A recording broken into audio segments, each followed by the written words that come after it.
Cuando mi padre biológico entró en aquella sala de urgencias cargando a su hija inconsciente en brazos y me vio allí con mi bata blanca, se puso pálido.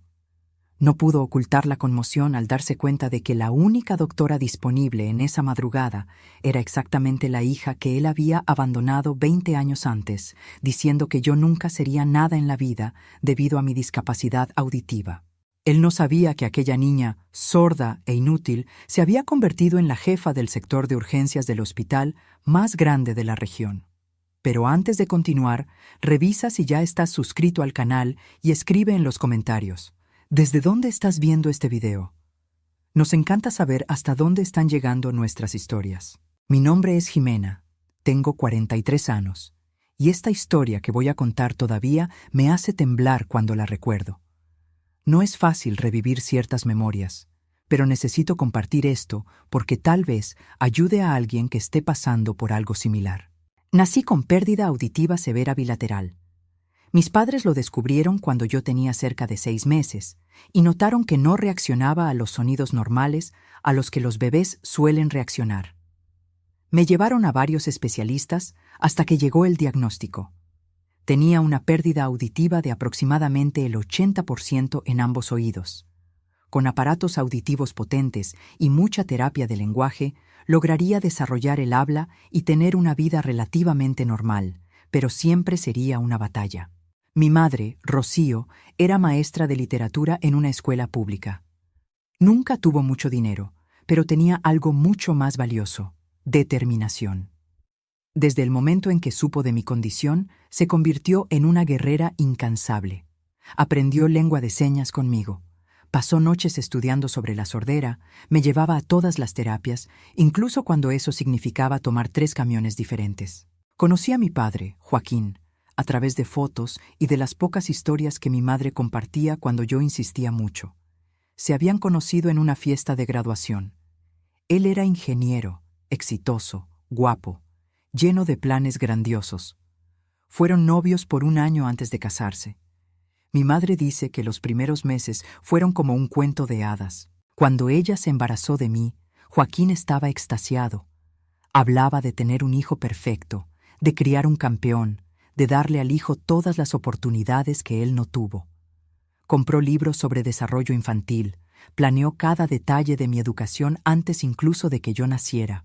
Pero el cuento de hadas se desmoronó cuando los médicos confirmaron mi pérdida auditiva. Mi madre me contó que Joaquín se quedó en silencio por días. No lloró, no gritó, simplemente se encerró en un silencio helado que era peor que cualquier explosión. Cuando finalmente habló, sus palabras fueron como cuchillos. Yo no puedo criar a una niña defectuosa. No fue esto lo que planeé para mi vida. Mi madre intentó argumentar. Intentó mostrarle que yo podría tener una vida normal con los tratamientos adecuados, pero Joaquín ya había decidido. Para él, yo representaba un fracaso, una imperfección que manchaba la imagen perfecta que él había construido en su cabeza. Él se fue de casa cuando yo tenía apenas 4 meses. Simplemente hizo las maletas y se marchó, dejando a mi madre sola con un bebé que necesitaba cuidados especiales carísimos. No dejó dinero. No ayudó con nada. El divorcio fue rápido y cruel. Consiguió un abogado astuto que prácticamente lo eximió de cualquier responsabilidad financiera, alegando que mi madre había ocultado información sobre posibles problemas de salud durante el embarazo. Crecí sin padre, pero nunca me sentí incompleta por eso. Mi madre era todo: madre, padre, amiga, maestra, terapeuta. Trabajaba por la mañana dando clases y por la tarde hacía trabajos de corrección de textos en casa para pagar mis terapias. Por la noche, después de que yo me dormía, ella estudiaba sobre sordera, sobre educación especial, sobre todo lo que pudiera ayudarme. Mis aparatos auditivos eran caros y necesitaban mantenimiento constante. Cada batería, cada ajuste, cada consulta costaba una fortuna que mi madre no tenía. Recuerdo verla vendiendo sus pocas joyas, sus libros antiguos, cualquier cosa que pudiera generar algún dinero. Las terapias de lenguaje eran 3 veces por semana. Yo las odiaba al principio. Era cansado, frustrante, doloroso a veces. Tenía que repetir sonidos indefinidamente. entrenar mi lengua y mis labios en posiciones extrañas, aprender a sentir vibraciones para compensar lo que no escuchaba. Pero mi madre nunca me dejó rendirme. Ella se sentaba a mi lado en cada sesión, anotaba todo, practicaba conmigo en casa. En la escuela, fui matriculada en un grupo regular. Mi madre luchó mucho por eso. Muchos directores decían que yo debería ir a una escuela de educación especial, pero ella insistió en que yo era capaz de seguir el ritmo de los grupos normales con los apoyos adecuados. Y ella tenía razón. Aprendí a leer los labios desde muy temprano. Me volví especialista en observar expresiones faciales, lenguaje corporal, cualquier pista visual que me ayudara a entender lo que estaba pasando a mi alrededor. Desarrollé una memoria visual increíble por necesidad. Si veía algo escrito, lo grababa instantáneamente. Pero no todo era fácil. Los niños podían ser crueles. Recuerdo a niños imitando mi forma de hablar, que tenía ese tono característico de quien no escucha perfectamente sus propios sonidos. Recuerdo a niñas susurrando sobre mí, sabiendo que yo no lograría escuchar. Recuerdo fiestas de cumpleaños a las que no era invitada porque los padres de los otros niños pensaban que yo sería un problema. Cada rechazo dolía, pero mi madre siempre estaba ahí para recordarme mi valor. Jimena, decía ella, sosteniendo mi rostro entre sus manos para que yo pudiera leer sus labios perfectamente. Tú no eres tu sordera. Tú eres inteligente, fuerte, capaz. No dejes que nadie te defina por lo que no tienes. Cuando tenía 8 años, sucedió algo extraordinario. Mi maestra de ciencias se dio cuenta de que yo tenía una facilidad absurda con la materia. Mientras otros niños luchaban para entender conceptos básicos, yo absorbía todo como una esponja. No solo memorizaba, realmente entendía. La maestra llamó a mi madre para una reunión. «Rocío», le dijo, «Jimena tiene un talento excepcional para las ciencias, especialmente biología y anatomía. Ella necesita desafíos mayores». Fue entonces que comenzaron a darme materiales más avanzados. Libros de biología de preparatoria cuando yo todavía estaba en 4º de primaria. Documentales sobre el cuerpo humano. Revistas científicas adaptadas para niños. Yo devoraba todo. Descubrí que tenía una memoria fotográfica para diagramas e ilustraciones médicas. Podía mirar una imagen del sistema circulatorio una vez y dibujarla de memoria después, con cada vena y arteria en el lugar correcto. Me fascinaba cómo funcionaba el cuerpo humano, cómo cada parte tenía un propósito, cómo todo estaba conectado. Fue a los 10 años que decidí que sería doctora. Anuncié eso a mi madre una tarde de domingo, mientras leíamos juntas un libro sobre el corazón humano. «Mamá», le dije, usando mi voz que aún luchaba con ciertas consonantes, «quiero ser doctora cuando crezca. Quiero ayudar a las personas como los médicos me ayudaron a mí». Vi lágrimas en sus ojos. Ella me abrazó fuerte y susurró en mi oído bueno, «Lo vas a lograr, hija mía. Yo sé que lo harás». Pero el camino hasta allá sería mucho más difícil de lo que cualquiera de nosotras imaginaba. La primaria y secundaria fueron una montaña rusa. Académicamente, yo era excelente. Mis calificaciones eran siempre las más altas del salón, especialmente en ciencias y matemáticas. Pero socialmente, yo era una isla. Los otros alumnos no sabían cómo interactuar conmigo. Algunos tenían miedo, como si la sordera fuera contagiosa. Otros simplemente me ignoraban. Yo almorzaba sola, sentada en una esquina del patio, leyendo mis libros de biología mientras escuchaba fragmentos de conversaciones que mi aparato auditivo captaba. Hubo un episodio que nunca olvidaré. Yo estaba en 1º de secundaria, tenía unos 12 años. Un grupo de niñas populares decidió que sería gracioso hacerme una broma. Se pusieron detrás de mí durante el recreo y comenzaron a gritar insultos, sabiendo que yo no escucharía bien. Cuando me di la vuelta e intenté entender qué estaba pasando, ellas se murieron de risa de mi expresión confundida. Un maestro vio y las regañó, pero el daño estaba hecho.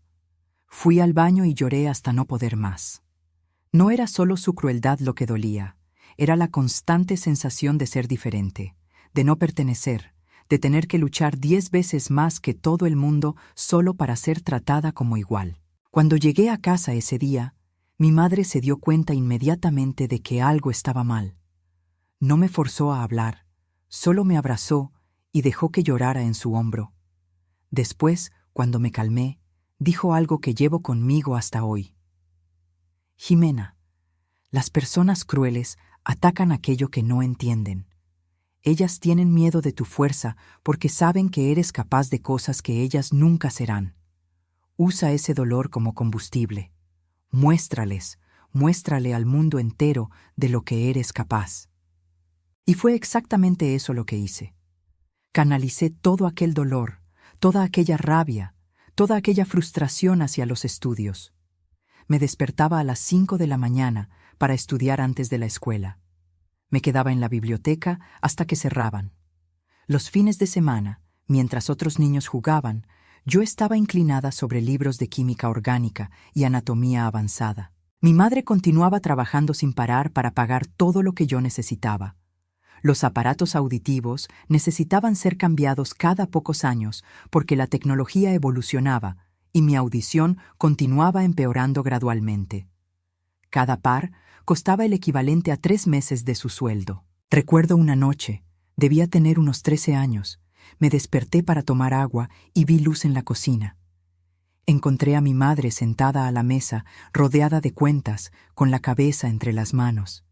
Estaba llorando silenciosamente. Me quedé parada en la puerta, sin saber qué hacer. Entonces ella notó mi presencia y rápidamente se secó las lágrimas, intentando sonreír. Pero yo lo había visto. Había visto el peso que ella cargaba sola. «Mamá», le dije, sentándome a su lado, «podemos renunciar a los aparatos nuevos. Yo me las arreglo con estos». Ella me miró con una expresión feroz. «Jamás. Tú vas a tener todo lo que necesitas para realizar tus sueños. Yo encontraré la manera». Y la encontró. Comenzó a dar clases particulares por la noche, después de que yo me dormía. Vendía pasteles y dulces a los vecinos los fines de semana. Aceptaba cualquier trabajo extra que apareciera. Ella se mataba trabajando para que yo pudiera tener una oportunidad. En la preparatoria, las cosas comenzaron a cambiar. No es que los alumnos se hubieran vuelto más amables, pero yo había desarrollado una piel gruesa. Aprendí a ignorar comentarios malintencionados, a enfocarme en lo que realmente importaba. Y lo que importaba era entrar a una buena universidad y convertirme en doctora. Mis maestros quedaron impresionados con mi dedicación. La maestra de biología me llevó a participar en olimpiadas científicas. Gané medalla de oro en la Olimpiada Estatal de Biología cuando estaba en segundo año.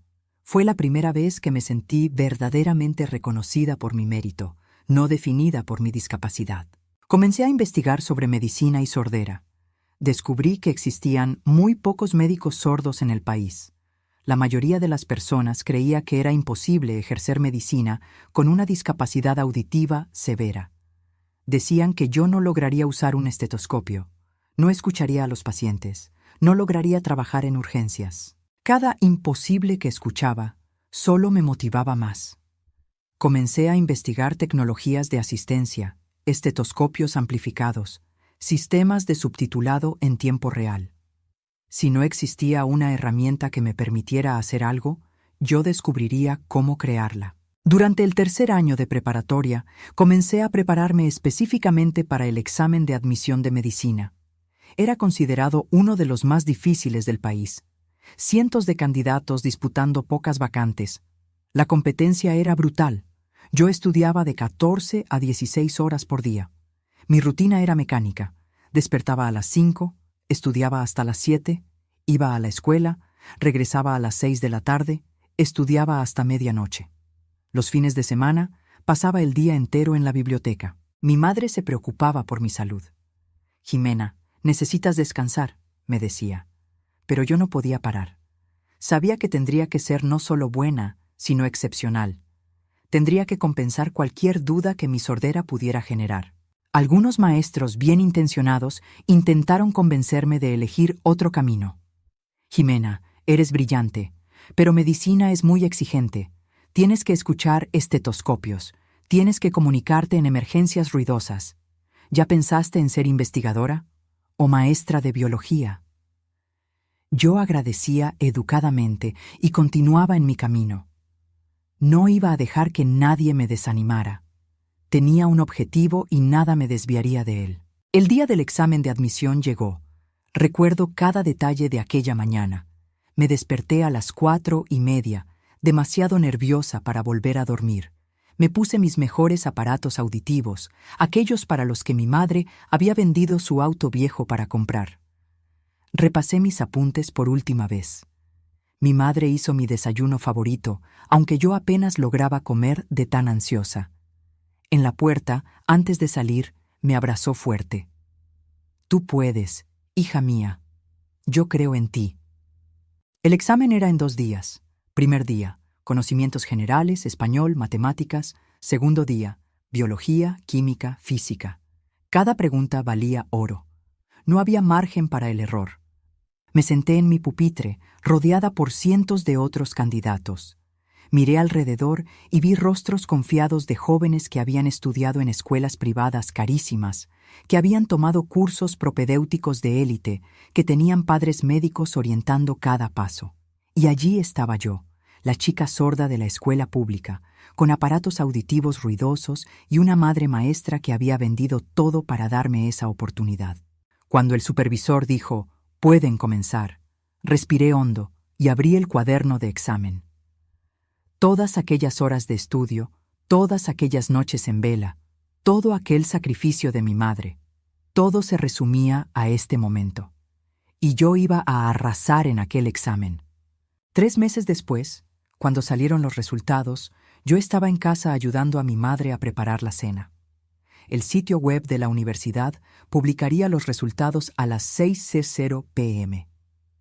A las 5:50 p.m., ya estaba pegada a la computadora, con mi madre sentada a mi lado, sosteniendo mi mano. Mi corazón latía tan fuerte que lo sentía en las sienes. Cada segundo parecía una eternidad. Cuando el reloj marcó las 6:00 p.m., actualicé la página con manos temblorosas. El sitio estaba lento con tantas personas accediendo al mismo tiempo. Entonces lo vi. 5º lugar. Jimena López Castillo. 5º lugar general entre más de 3,000 candidatos. 5º lugar en medicina. No logré moverme. Me quedé mirando la pantalla, leyendo y releyendo mi nombre, como si fuera a desaparecer si parpadeaba. Mi madre gritó a mi lado, me sacudió, estaba llorando y riendo al mismo tiempo. «¡Lo lograste! ¡Dios mío, lo lograste!». Caí al suelo y lloré. Lloré por todas las veces que me dijeron que era imposible. Lloré por todas las noches que mi madre pasó despierta trabajando. Lloré por los aparatos auditivos caros, por las terapias interminables, por los rechazos, por las dudas. Lloré de alivio, de alegría, de gratitud. Mi madre se arrodilló a mi lado y me abrazó. «Yo siempre lo supe», susurró. «Siempre supe que eras especial». La noticia se esparció rápidamente. La chica sorda que entró a medicina en 5º lugar se volvió tema en la escuela, en el barrio. Algunos maestros lloraron cuando se enteraron. La directora me llamó para hacer un anuncio oficial y me abrazó frente a todos los alumnos. Pero no todo fue color de rosa. Cuando comencé la facultad de medicina, me di cuenta rápidamente de que pasar el examen de admisión era solo el primer obstáculo. El verdadero desafío estaba comenzando. El primer día de clases, entré en aquel auditorio inmenso y me sentí minúscula. Había unos 120 alumnos en mi generación. La mayoría venía de familias ricas, había estudiado en escuelas internacionales, hablaba 3 idiomas, y allí estaba yo, con mis aparatos auditivos y mi acento de quien no escucha perfectamente. Me senté en la primera fila, como siempre hacía. Necesitaba estar cerca del profesor para poder leer los labios y captar lo máximo posible con mis aparatos. Algunos compañeros me miraron con curiosidad, otros con desconfianza. Durante la primera clase de anatomía, el profesor habló rápidamente mientras mostraba diapositivas. Yo me esforzaba por seguir el ritmo, pero cuando él se volteaba hacia el pizarrón o caminaba por el salón, perdía pedazos de la explicación. Mi ansiedad aumentaba a cada minuto. A la salida, una compañera se acercó. Tenía el cabello rubio y largo y una sonrisa genuina. «Hola, soy Fernanda. Me di cuenta de que estabas teniendo dificultades para seguir la clase. ¿Quieres que formemos un grupo de estudio? Puedo pasarte mis apuntes». Fue el primer acto de gentileza genuina que recibí de un compañero en mucho tiempo. Fernanda se convirtió en mi mejor amiga en los años siguientes. Ella me ayudaba a llenar los vacíos de las clases. Me avisaba cuando los profesores hacían anuncios importantes. Peleaba con quien hacía comentarios malintencionados sobre mí. Porque, sí, había muchos comentarios malintencionados. Algunos profesores dejaban claro que dudaban de mi capacidad.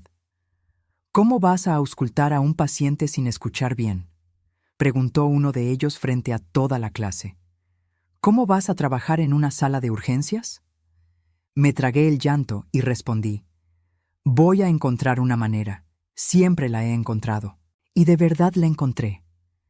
Descubrí estetoscopios amplificados que funcionaban con mis aparatos. Aprendí a compensar usando otros sentidos. Observaba la respiración del paciente visualmente. Tocaba el pecho para sentir vibraciones.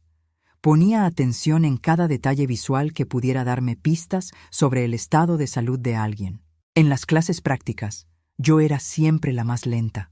Me tomaba el doble de tiempo que los otros estudiantes para completar los procedimientos porque necesitaba concentrarme mucho más. Algunos compañeros ponían los ojos en blanco cuando les tocaba hacer equipo conmigo. Algunos profesores suspiraban impacientes, pero yo no me rendía. Llegaba más temprano, me quedaba hasta más tarde, practicaba sola. Si necesitaba hacer algo 10 veces para aprender, mientras otros aprendían en 2, yo lo hacía 20 veces. No había atajos para mí. Durante el segundo año, comencé las prácticas en el hospital escuela. Fue aterrador. Pacientes de verdad, con problemas de verdad, confiando en estudiantes de medicina para ayudarlos. Y yo era una estudiante sorda, intentando probar que era tan capaz como cualquier otro. Mi primer paciente fue un señor de 65 años con dolor en el pecho. Mis manos temblaban mientras me colocaba el estetoscopio e intentaba auscultar su corazón. El ruido del hospital al fondo interfería con mis aparatos auditivos. Yo sudaba, concentrada intensamente. «¿Puede escucharme?», preguntó el paciente, preocupado por mi expresión tensa. «Sí, señor», respondí, aunque en realidad estaba teniendo dificultades, pero no iba a admitir eso y confirmar las dudas de todos. El profesor supervisor me observaba críticamente. Cuando terminé el examen, me llamó aparte. «Ximena, necesitas ser honesta sobre tus limitaciones. Si no logras auscultar adecuadamente, necesitas decirlo». «Yo puedo», insistí. «Solo necesito un ambiente más silencioso o mejor equipo». Él suspiró. «La medicina es un ambiente ruidoso y caótico. No puedes cambiar eso». «Entonces me voy a adaptar», respondí con firmeza. Y me adapté. Desarrollé técnicas que otros médicos ni consideraban. Aprendí a hacer diagnósticos usando combinaciones de señales visuales, signos vitales objetivos, exámenes complementarios. Descubrí que mi atención extrema a los detalles, desarrollada por años, compensando mi audición, me hacía excepcionalmente buena para observar cosas que otros médicos perdían. En el tercer año, tuve mi primera victoria real. Estaba atendiendo a una paciente en urgencias, una mujer de 40 años con dolor abdominal. Los residentes más experimentados la habían examinado y concluido que era gastritis. Pero algo no me cuadraba. Observé que ella tenía una leve coloración amarillenta en la piel y en los ojos, algo sutil que los otros no habían notado. Insistí en hacer pruebas de función hepática.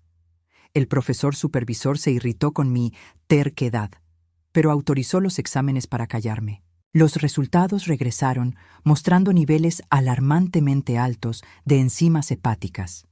La paciente tenía hepatitis fulminante y necesitaba tratamiento urgente. Si hubiera sido dada de alta con diagnóstico de gastritis, podría haber muerto en casa. Aquel fue el momento en que las cosas comenzaron a cambiar. Los profesores dejaron de verme solo como la estudiante sorda problemática y comenzaron a reconocer que yo tenía habilidades reales, tal vez hasta únicas. Mi madre continuaba siendo mi mayor apoyo. Asistía a todas las ceremonias de la facultad, a cada pequeño logro. Tomaba fotos de todo, guardaba cada certificado como si fuera oro. Poco a poco, yo veía cómo ella estaba envejeciendo rápido. El cabello completamente blanco ahora, el rostro marcado por el agotamiento de años de trabajo excesivo. En el 4.º año de medicina, sucedió algo que cambiaría todo. Supe a través de conocidos en común que mi padre, Joaquín, estaba viviendo en la misma ciudad, aquí en Guadalajara. Se había mudado para trabajar en una gran constructora. Se había casado nuevamente hace años. Tenía una hija adolescente. La información me golpeó como un puñetazo. Todos esos años, él estaba viviendo su vida perfecta mientras mi madre y yo luchábamos solas. Él tenía la familia que siempre quiso, sin la hija defectuosa para manchar su imagen. No le conté a mi madre que había descubierto eso. Sabía que reabriría viejas heridas. Pero comencé a prestar atención, a preguntar discretamente. Descubrí que su hija se llamaba Valeria. Tenía 15 años. Estudiaba en una escuela privada cara. Él publicaba fotos de ella en redes sociales, fiestas de cumpleaños lujosas, viajes al extranjero, todo lo que el dinero podía comprar. Sentí una mezcla de rabia y algo que no quería admitir. Dolor. Dolor por haber sido descartada tan fácilmente. Dolor por ver que él era capaz de ser un padre amoroso, solo que no para mí. Pero canalicé esos sentimientos hacia donde siempre canalizaba todo, los estudios. Estaba destacando cada vez más en la facultad. En el 5.º año, fui elegida para participar en un programa de investigación sobre diagnósticos diferenciales en urgencias. Mi trabajo sobre cómo los déficits sensoriales podían llevar a enfoques diagnósticos más completos fue presentado en un congreso nacional. Fue en esa época que decidí especializarme en medicina de urgencias. Todo el mundo creía que era una locura. Jimena, urgencias es caótico, ruidoso, exige comunicación rápida. ¿Por qué no eliges algo más tranquilo como dermatología o radiología? Pero era exactamente por eso que yo quería urgencias. Quería probar que podía lidiar con la situación más desafiante, más impredecible. Quería mostrar que la sordera no era sinónimo de incapacidad. Durante mi internado en urgencias, enfrenté algunos de los momentos más difíciles y más gratificantes de mi vida. Hubo guardias de 24 horas en las que atendí decenas de pacientes, desde niños con fiebre hasta víctimas de accidentes graves. Aprendí a leer situaciones rápidamente, a priorizar, a tomar decisiones bajo presión intensa. Mis compañeros internos comenzaron a respetarme cuando se dieron cuenta de que yo no pedía trato especial. Yo asumía las mismas guardias agotadoras, atendía los mismos casos difíciles, me quedaba despierta las mismas 36 horas seguidas cuando era necesario. Y más, yo era buena. Desarrollé una reputación de ser meticulosa, de nunca perder detalles. Otros internos podían hacer historias clínicas rápidas y superficiales, pero yo no. Yo observaba cada movimiento del paciente, cada expresión facial, cada inconsistencia en el relato. Esa atención extrema a los detalles me hizo detectar cosas que otros perdían. En el último año de la facultad, tuve que elegir dónde hacer mi residencia en medicina de urgencias. El Hospital General de Guadalajara era el mejor de la región, con el programa de residencia más disputado. También era el hospital donde mi supervisor de internado trabajaba y me había animado a postularme. Jimena me dijo un día tras una guardia particularmente difícil: «Tienes todo para ser una excelente urgencióloga. Tu discapacidad auditiva no es una limitación, es una perspectiva diferente. Tú ves cosas que los médicos con audición perfecta no ven porque no necesitan compensar. Postúlate al Hospital General. Yo te voy a recomendar». Hice el examen para la residencia. Nuevamente, aquella presión inmensa de tener que ser no solo buena, sino excepcional. El proceso era riguroso. Examen escrito, examen práctico, presentación de caso clínico, entrevistas. En la entrevista, el comité examinador me hizo la pregunta inevitable: ¿cómo pretende trabajar en una sala de urgencias con su limitación auditiva? Respiré hondo y respondí. Con respeto, no veo mi sordera como una limitación, sino como una característica que me enseñó a compensar usando otros recursos. Desarrollé habilidades de observación por encima del promedio. Aprendí a leer el lenguaje corporal y expresiones faciales mejor que la mayoría. Uso tecnología de asistencia de punta. Y más importante, nunca dejé que mi discapacidad me impidiera hacer lo que se tiene que hacer. Les pido que me juzguen por mi desempeño, no por suposiciones sobre lo que no puedo hacer. Algunos miembros del comité parecían escépticos, pero otros asintieron pensativos. Cuando salí de aquella sala, sabía que había dado todo de mí. El resultado dependería de si ellos lograban ver más allá de los prejuicios. 2 semanas después, recibimos los resultados. Tomé el sobre con manos temblorosas. Dentro había una carta de aceptación. No solo había pasado, sino que había quedado en segundo lugar entre más de 200 candidatos. Mi madre lloró cuando le conté. Esta vez eran lágrimas de puro orgullo. Mi niña va a ser doctora de urgencias en el mejor hospital de la región, dijo ella, abrazándome. Siempre supe que llegarías lejos.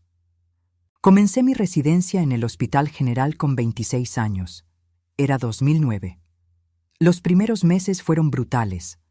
La residencia en urgencias es notoriamente exhaustiva, pero para mí era aún más desafiante porque estaba constantemente probando mi valor.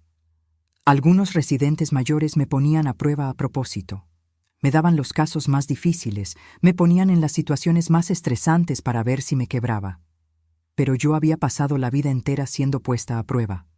Eso no era nada nuevo. Atendí traumas severos, paros cardíacos, sobredosis, intentos de suicidio, accidentes automovilísticos brutales. Vi personas morir a pesar de mis mejores esfuerzos. Salvé vidas que todo el mundo creía perdidas. Aprendí que la medicina de urgencias es una batalla constante contra el caos y el tiempo, y aprendí que yo era buena en eso, muy buena. En el segundo año de residencia, sucedió algo que pondría a prueba todo lo que había construido. Una noche, durante una guardia particularmente intensa, llegó una adolescente en crisis convulsiva. Tenía unos 15 años, estaba teniendo convulsiones repetidas, un cuadro grave llamado status epilepticus que podía causar daño cerebral permanente o la muerte si no se controlaba rápidamente. El equipo se movilizó inmediatamente. Yo estaba liderando la reanimación porque era la residente con más experiencia en la guardia en ese momento. Aplicamos los medicamentos del protocolo, pero las convulsiones no paraban. La presión arterial de la chica estaba cayendo, la saturación de oxígeno también. Fue entonces que noté algo. Entre las convulsiones, durante los breves momentos en que ella quedaba consciente, sus ojos se movían de una manera específica. Un nistagmo horizontal que no era típico de epilepsia común. Algo me decía que no era solo epilepsia. Necesitamos hacer una tomografía ahora, dije, y quiero pruebas de función hepática y toxicológico completo. El neurólogo de guardia cuestionó. El protocolo para status epilepticus no incluye tomografía inmediata. Primero controlamos las convulsiones. Lo sé, insistí, pero algo no cuadra. El patrón no es típico. Él puso los ojos en blanco, pero autorizó, probablemente solo para callarme. La chica fue intubada y llevada a tomografía. Mientras tanto, los análisis de sangre regresaron mostrando niveles hepáticos alterados y presencia de salicilatos en niveles tóxicos. La tomografía mostró edema cerebral difuso. Cerré el diagnóstico. Intoxicación por aspirina causando encefalopatía y convulsiones. No era epilepsia primaria. Era una urgencia toxicológica que exigía un tratamiento completamente diferente. Cambiamos inmediatamente el enfoque. Bicarbonato intravenoso para alcalinizar la sangre, hemodiálisis para remover el salicilato. Fue una noche intensa de lucha, pero la chica sobrevivió sin secuelas neurológicas. Después descubrimos que ella había hecho un intento de suicidio ingiriendo una cantidad enorme de aspirina. Si hubiéramos tratado solo como epilepsia, ella habría muerto. El neurólogo vino a buscarme al día siguiente. «Le salvaste la vida», dijo simplemente. «¿Cómo viste lo que yo no vi?» Puse atención, respondí, en los detalles que no parecían encajar. Aquel caso cambió cómo el equipo me veía. Dejé de ser la residente sorda que necesitaba probar su valor y me convertí simplemente en una buena doctora en quien las personas confiaban. En el tercer año de residencia, fui promovida a jefa de residentes de urgencias. Era responsable de supervisar a los residentes más nuevos, coordinar horarios, liderar reuniones clínicas. A los 29 años, estaba liderando un equipo de 20 residentes, todos mayores que yo, todos oyentes. Fue en esa época que mi madre comenzó a tener problemas de salud. Años de trabajo excesivo y estrés habían cobrado su precio. Desarrolló hipertensión grave, diabetes y tenía dolores crónicos en la espalda. Insistí en que dejara de trabajar. «Mamá, ahora soy yo quien cuida de ti», le dije. «Ya hiciste demasiado. Es hora de descansar». Con mi sueldo de jefa de residentes, logré rentar un departamento mejor para nosotras dos. Nada lujoso, pero cómodo y seguro. Mi madre finalmente podía jubilarse y cuidar de su propia salud. Verla descansando, sin la preocupación constante de cómo pagar las cuentas, fue una de las mayores recompensas de mi vida. Todas aquellas madrugadas estudiando, todas aquellas guardias exhaustivas, todo valía la pena para poder retribuir un poco de lo que ella había hecho por mí. Cuando terminé mi residencia, fui contratada inmediatamente como médico adscrito en el Hospital General. A los 30 años, yo era oficialmente una urgencióloga graduada. 3 años después, fui promovida a coordinadora del turno nocturno de urgencias. Mi vida profesional estaba en la cima. Tenía un equipo que me respetaba, pacientes que confiaban en mí, colegas que me admiraban. Había publicado varios artículos sobre diagnósticos diferenciales y sobre cómo los médicos con discapacidades podían usar estrategias compensatorias para ser altamente eficaces. Me había convertido en una referencia. Facultades de medicina me invitaban a dar conferencias. Estudiantes con discapacidades me buscaban pidiendo orientación. Había logrado no solo probar que era posible, sino también abrir camino para otros. Fue en una de esas conferencias que una estudiante de medicina se acercó a mí al final. Tenía pérdida auditiva moderada y estaba siendo desanimada por los profesores para seguir adelante. «Dicen que debería elegir una especialidad más tranquila», me contó, con lágrimas en los ojos. Sostuve sus manos y le dije, «No dejes que nadie defina tus límites basado en suposiciones. Yo fui la niña a la que le dijeron que nunca lo lograría. Hoy coordino el área de urgencias del hospital más grande de la región. Si quieres hacer medicina de urgencias, farmacia o cualquier otra cosa, no dejes que tu sordera te detenga. Úsala como motivación». Ella me abrazó llorando. Recordé a mí misma años atrás, insegura, asustada, pero determinada. Y me sentí agradecida por poder ser para ella lo que yo necesitaba haber tenido. Un ejemplo de que era posible. A los 35 años fui promovida a jefa del departamento de urgencias del Hospital General. Era la más joven en ocupar el cargo y la primera persona con discapacidad auditiva severa en una posición de liderazgo tan alta en el hospital. La ceremonia de toma de posesión fue emotiva. Mi madre estaba en la primera fila, radiante. Cuando subí al escenario para dar mi discurso, la miré y recordé todo lo que habíamos pasado juntas. «Cuando nací con sordera severa», comencé. «Los médicos le dijeron a mi madre que yo necesitaría apoyo toda la vida, que tendría limitaciones significativas.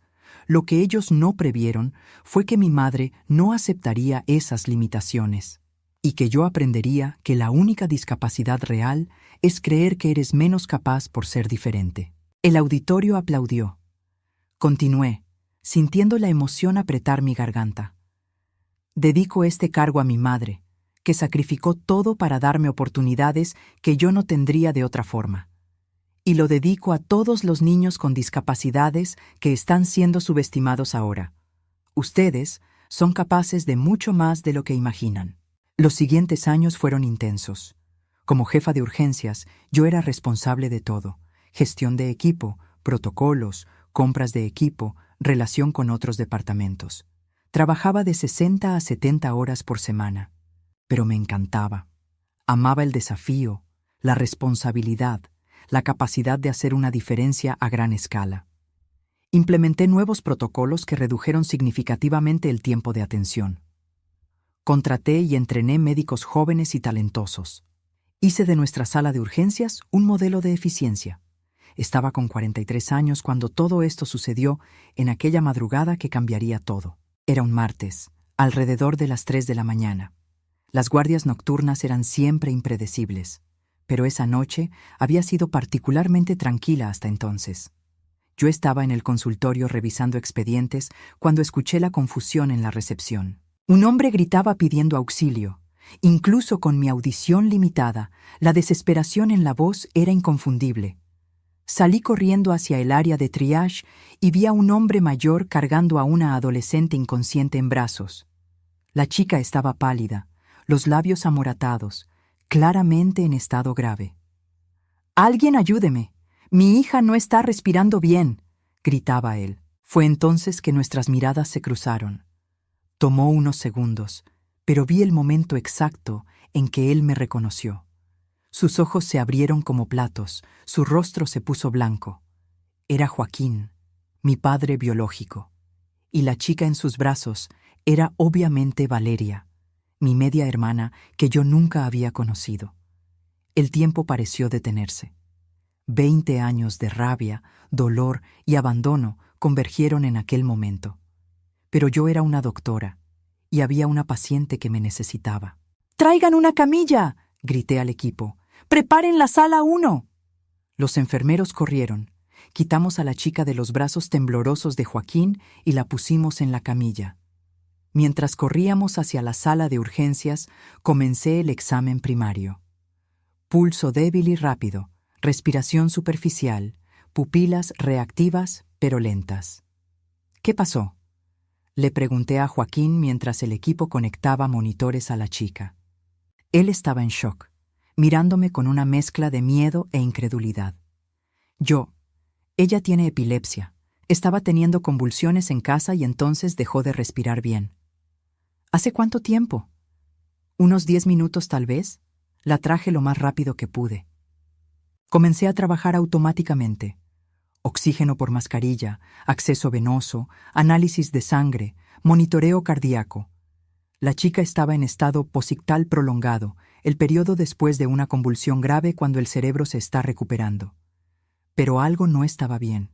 La respiración estaba muy deprimida. ¿Ella toma algún medicamento?, pregunté. Joaquín dudó. ¿Fenobarbital? ¿Para las convulsiones? ¿Cuánto? ¿Cuándo fue la última dosis? Yo no sé exactamente. Ella se la toma sola. Lo miré con dureza.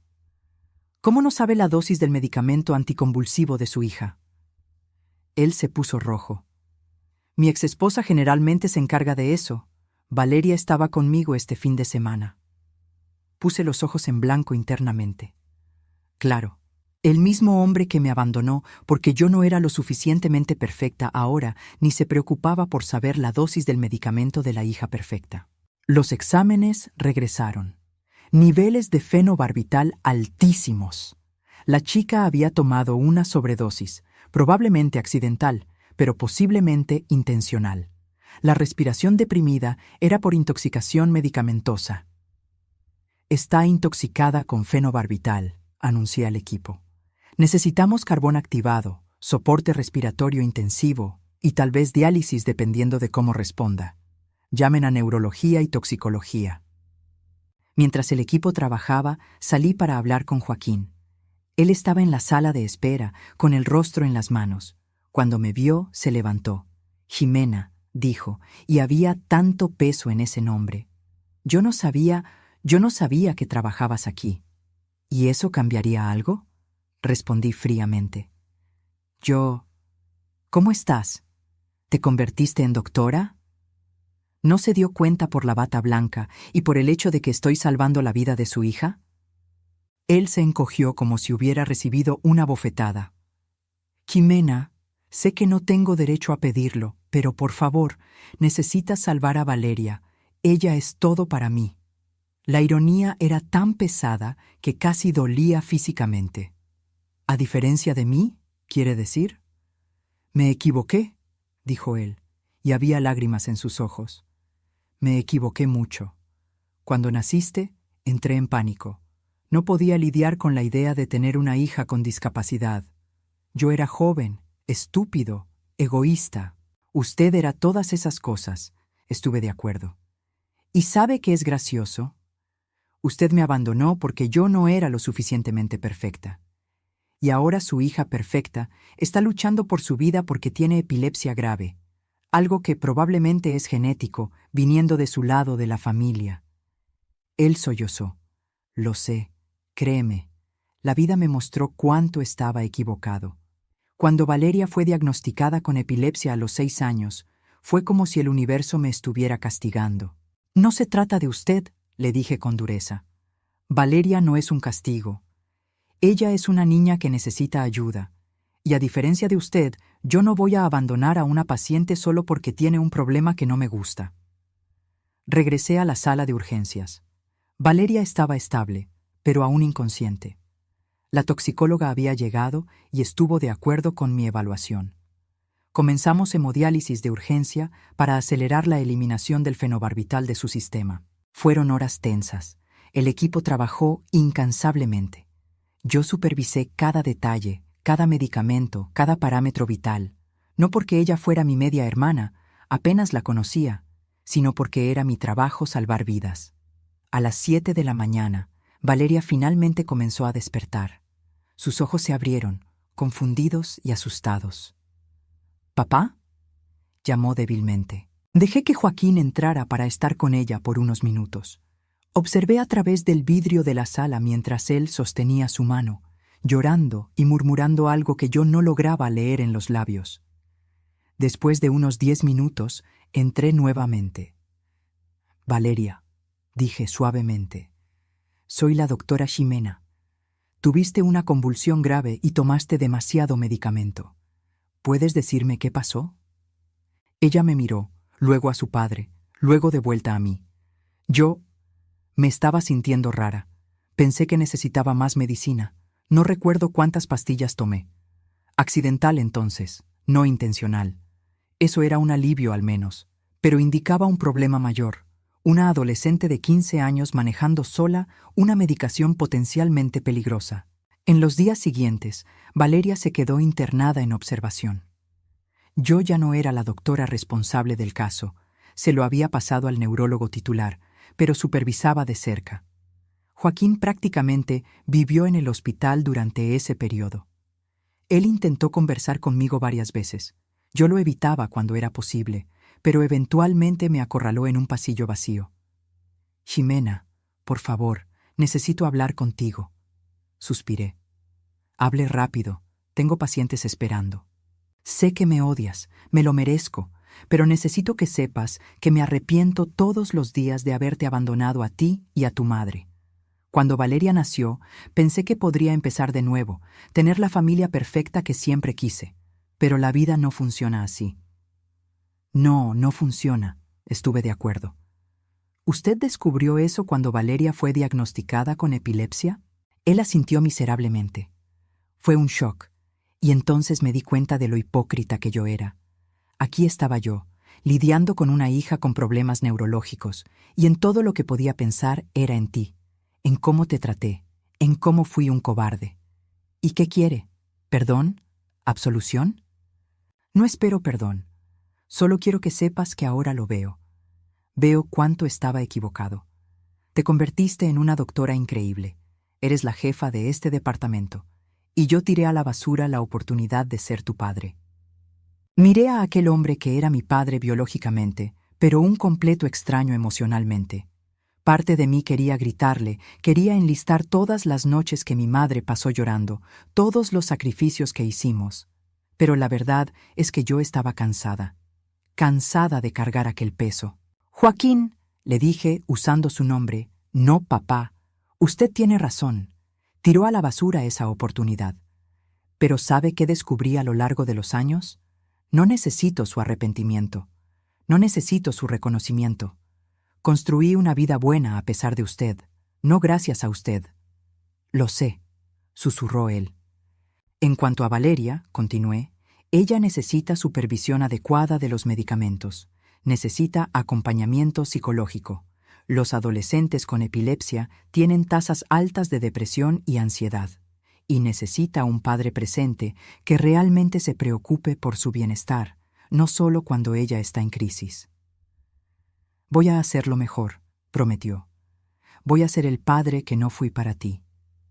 Espero que sí, dije. Por ella.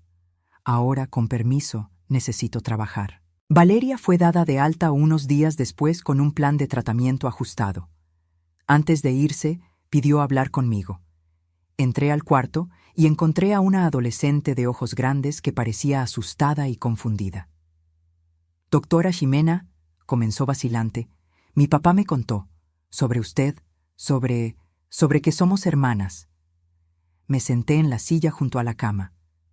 Medias hermanas, técnicamente. ¿Por qué él nunca me contó sobre usted? Esa es una pregunta que deberías hacerle a él. Ella jugó con las sábanas. Dijo que hizo algo terrible, que la abandonó porque usted nació sorda. Es verdad. Lo siento mucho, dijo ella, y había lágrimas genuinas en sus ojos. No es justo. Y ahora usted salvó mi vida incluso después de lo que él hizo. Tomé su mano. Valeria, escucha bien. Lo que pasó entre tu padre y yo es del pasado. Tú no tienes culpa en eso. Eres una chica de 15 años con epilepsia, que es una condición difícil pero totalmente manejable. No dejes que eso te defina, y no cargues la culpa por los errores de tu padre. Ella lloró y me abrazó, y en aquel momento, toda la rabia que yo había guardado por años comenzó a disolverse. No porque Joaquín mereciera perdón, sino porque yo merecía paz. Después de que se fueron, regresé a mi oficina y llamé a mi madre. Mamá, dije cuando contestó, necesito contarte algo. Le conté todo, la aparición de Joaquín, Valeria, las conversaciones tensas. Mi madre se quedó en silencio por un largo tiempo después de que terminé. ¿Cómo te sientes?, preguntó finalmente. No sé, admití. Pasé tanto tiempo imaginando este momento, lo que diría si me lo encontrara, pero ahora que sucedió, solo me siento vacía, indiferente. Eso es bueno, dijo ella suavemente. Significa que lo superaste. Él ya no tiene poder sobre ti. Él me pidió perdón. ¿Y lo perdonaste? Pensé sobre eso. No sé si lo perdoné, pero tampoco lo odio más. Él es irrelevante ahora, un extraño que comparte la mitad de mi ADN. Entonces encontraste algo mejor que el perdón, dijo mi madre. Encontraste la indiferencia y seguiste adelante. Ella tenía razón. Yo había seguido adelante. Había construido una vida extraordinaria, no gracias a Joaquín, sino a pesar de él. Y esa era la mejor venganza posible, vivir bien. En las semanas siguientes, Joaquín intentó mantener contacto. Llamó algunas veces, mandó mensajes, quería reconstruir nuestra relación, conversar sobre el pasado. Respondí educadamente pero firme, no estaba interesada. Valeria me mandó una tarjeta de agradecimiento hermosa, hecha a mano. Adentro escribió: Gracias por salvar mi vida y por mostrarme que las personas con problemas de salud pueden hacer cosas increíbles. Eres mi heroína. Aquello me conmovió más de lo que esperaba. Puse la tarjeta en mi oficina, al lado de mis certificaciones médicas. Algunos meses después, fui invitada a dar una conferencia en un Congreso Nacional de Medicina de Urgencias. El tema era Superando barreras, médicos con discapacidades en ambientes de alta presión. En el escenario, ante cientos de médicos de todo el país, conté mi historia. No todos los detalles dolorosos, pero lo suficiente para ilustrar la jornada. Hablé sobre nacer sorda, sobre ser abandonada por el padre, sobre la lucha de mi madre, sobre probar constantemente mi valor. La cuestión, dije al micrófono, leyendo los labios de la intérprete de lengua de señas que estaba a mi lado para asegurar que yo iba al ritmo correcto, no es si van a enfrentar obstáculos, los van a enfrentar. La cuestión es cómo van a responder a ellos. ¿Van a dejar que los definan o van a usarlos como escalones? El auditorio aplaudió. Después de la conferencia, decenas de personas vinieron a hablar conmigo. Estudiantes de medicina con discapacidades, padres de niños con sordera, médicos que trabajaban con poblaciones especiales. Cada historia me recordaba por qué yo había luchado tanto. Una mujer se acercó, tenía unos 60 años, lágrimas escurriendo por el rostro. «Mi nieta nació sorda», dijo ella. «Sus padres están devastados, no saben qué hacer. ¿Puedo mostrarles su historia? ¿Para que vean que ella puede tener un futuro brillante?» Sostuve sus manos. «Por favor, muéstreselas y dígales que la sordera de su nieta no es una tragedia. Es solo una característica. En lo que ella se va a convertir depende del amor y de las oportunidades que ellos le den». Regresé a casa esa noche sintiéndome completa de una manera que nunca me había sentido antes. Tenía un propósito. No estaba solo salvando vidas en el hospital, estaba cambiando mentalidades, abriendo caminos. Mi madre me estaba esperando con la cena lista. A los 70 años, ella todavía insistía en cuidarme, aunque yo fuera adulta e independiente. Comimos juntas, conversando sobre el Congreso, sobre el hospital, sobre la vida. «Estoy orgullosa de ti», dijo de repente, en medio de la conversación. «Siempre lo estuve, pero hoy especialmente. Transformaste tu dolor en propósito». «Aprendí de la mejor», respondí, tomando su mano. Aquella noche, antes de dormir, pensé en toda mi jornada, de los primeros diagnósticos devastadores a las victorias médicas, del abandono de mi padre a mi posición de liderazgo, de las dudas constantes al respeto conquistado. Pensé en Joaquín y Valeria, no con rabia, sino con una especie de compasión distante. Joaquín tendría que vivir con sus elecciones, y Valeria, esperanzadoramente, tendría un mejor padre de aquí en adelante. En cuanto a mí, yo había hecho las paces con mi pasado. Había probado todo lo que necesitaba probar, a mí misma, a mi madre, a todos los que dudaron. No necesitaba más la validación de nadie. Al mes siguiente, el hospital me ofreció una promoción. Querían que me convirtiera en directora médica del hospital, no solo de urgencias. Sería la primera persona con discapacidad severa en ocupar un cargo ejecutivo tan alto en la institución. Acepté. No porque necesitara probar nada más, sino porque podía hacer la diferencia en una escala aún mayor. Podía garantizar que otros médicos y pacientes con discapacidades recibieran el respeto y las oportunidades que merecían. En la ceremonia de toma de posesión, mi madre estaba en la primera fila, como siempre. Pero esta vez había alguien más. Valeria había pedido asistir. Joaquín no vino. Respeté eso. Pero Valeria quería estar ahí, y yo lo permití. Durante mi discurso, miré a las dos generaciones de mujeres que representaban diferentes partes de mi historia. Mi madre, que nunca se rindió conmigo, y Valeria, que representaba la posibilidad de redención y nuevos comienzos. Cuando nací, comencé, recibí un diagnóstico que muchos veían como sentencia. Pero mi madre me enseñó que los diagnósticos no definen destinos.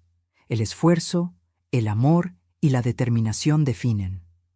Hoy, como directora médica, mi objetivo es asegurar que este hospital trate a cada persona, empleado o paciente, con la misma dignidad y las mismas oportunidades independientemente de sus diferencias. El aplauso fue ensordecedor. Irónicamente, yo apenas escuchaba con mis aparatos auditivos, pero sentía la vibración en el piso, veía las manos aplaudiendo, y eso era suficiente. Después de la ceremonia, Valeria se acercó tímidamente. «Doctora Jimena, ¿puedo hacerle una pregunta?» «Claro. ¿Cree que algún día podríamos ser amigas? No estoy pidiendo que perdone a mi papá o fingir que somos una familia normal, solo me gustaría conocerla mejor, si usted lo permite». Miré a aquella chica de 15 años, que no tenía la culpa de los errores del padre, que luchaba con su propia condición. Vi un poco de mí misma en ella, la necesidad de probar su valor, de ser más que su diagnóstico. «Podemos intentar», dije, despacio, sin presión, pero sí, podemos intentar. Ella sonrió y vi esperanza genuina en sus ojos. Mi madre me abrazó después.